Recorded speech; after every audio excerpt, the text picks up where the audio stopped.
So this is part 2 to my experience with witchcraft. I'm gonna jump right into it.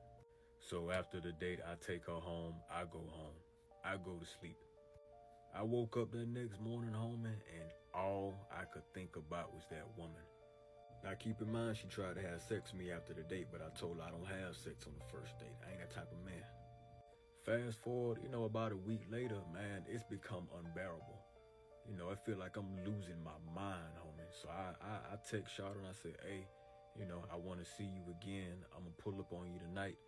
And I want you to come sit in the car with me. We just going to chop it up. Now, I've really been thinking about you. So fast forward, homie, we link up. We in my car. I look that woman dead in her eyes and I tell the girl, I don't know what it is about you, but I've been thinking about your ass for a week straight and I got to have you. I want you and everything that come with you. So we got to kissing after that, homie, and you already know what happened next. Fast forward, we just finishing up and my phone ring. It's my mama, she calling me.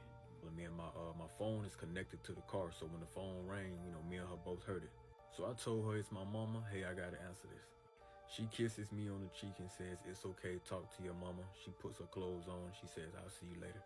She gets out of the car and goes home. So I put my clothes back on and I answer the phone and my mama says, son, what are you doing? Now keep in mind it's 11 o'clock at night, so she don't call this late unless something wrong, so I'm already nervous. So when she asked me that, I just paused. Me and my mama had a very blunt, open, and honest relationship. So I told her, Mom, can I tell you something? She said, yeah. I said, remember that girl I told you about? Me and her just got done having sex. She tells me, I know. That's why I'm calling you. God been talking my ear off about you all night. I can't even go to sleep and get a peaceful rest because he keep telling me to get your son, get your son. My mother proceeds to tell me I don't know who this woman is, but I have a really, really bad feeling. But you're a grown man, you're gonna do what you do. Just know that I'm disappointed in you. I still love you. Good night, bye. After that conversation with my mother, I did feel bad. I sat in the vehicle and I thought about what I had just did and what she had just said.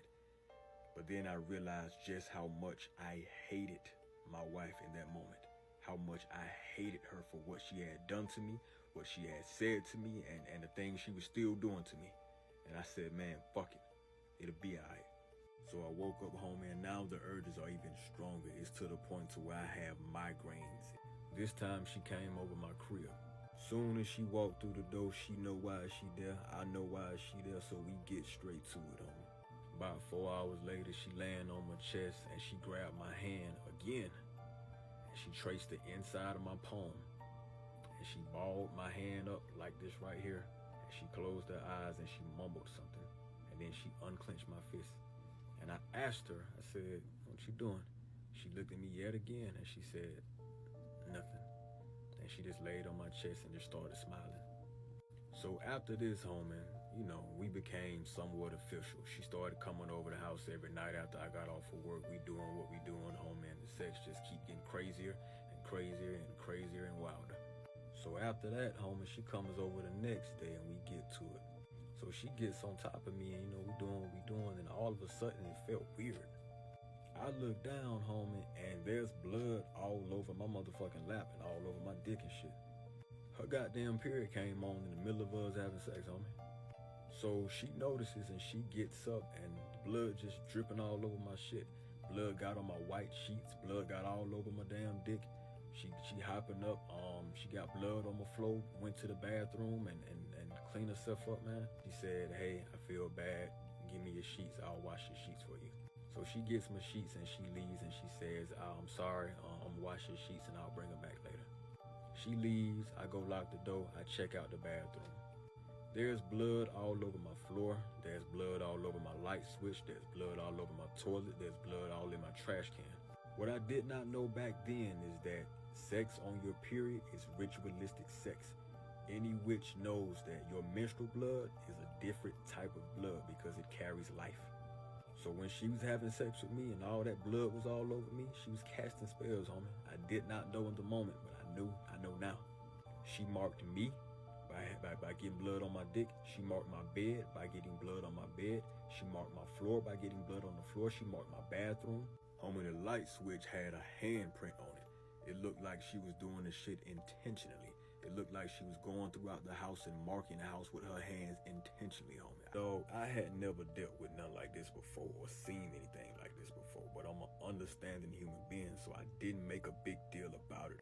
So she comes back over home and she arranging my sheets and we do what we do, and she went to sleep. So while she was asleep, I felt stuff biting me. It felt like my skin was on fire, so I'm ooching around trying to figure out what the fuck going on. I lift up and I got bugs biting me, homie. I got little bugs biting me. They were bed bugs. So I'm thinking to myself, I know damn well this girl ain't bring me no bed bugs, homie. Fast forward the next day, the bugs had doubled and tripled. I'm getting eaten alive in my own bedroom, homie. This girl had them brought me what seemed to be a fucking plague. First you put this shit on me at the restaurant. You put this shit on me during sex. You bleed all over me and mark my fucking house, and now there's a plague of bed bugs in my fucking bedroom, eat my ass alive. Safe to say that I'm losing my motherfucking mind. Fast forward, I got rid of the damn mattress. I bring in another one. She comes over, we get drunk, and we end up, doing what we doing. Fast forward, we wake up the next morning. She kisses me, she leaves. I get up and inspect the house, and I notice that there's a wet spot on the floor. So I look down like, what the hell is this? And I start smelling this smell of piss. So I got down on my hands and knees and I smelt the floor, and sure enough, it was piss. Now I know goddamn well I didn't pee on the floor, and it was only me and her in the house. So I called her and asked her about it. She says, no, I didn't piss on the floor. But it's only me and her in the house. So it had to be her. I know I didn't piss on the floor. So she marked my house with blood. Then she pissed on my goddamn floor. She putting spells on me and she brought me fucking bed bugs. But wait, it gets worse. She comes over the next motherfucking day. We do what we do. And now she's asleep and I'm seeing something in the corner watching me while I sleep. I can't sleep because there's a shadow figure in the corner watching us. Homie, I can feel the evil intent. And I can visibly see this thing standing in the corner of my room watching us. It ain't moving, it ain't saying nothing, it's just watching us. I'm gonna end it right here and come back on part 3 and tell you how it really get crazy, homie.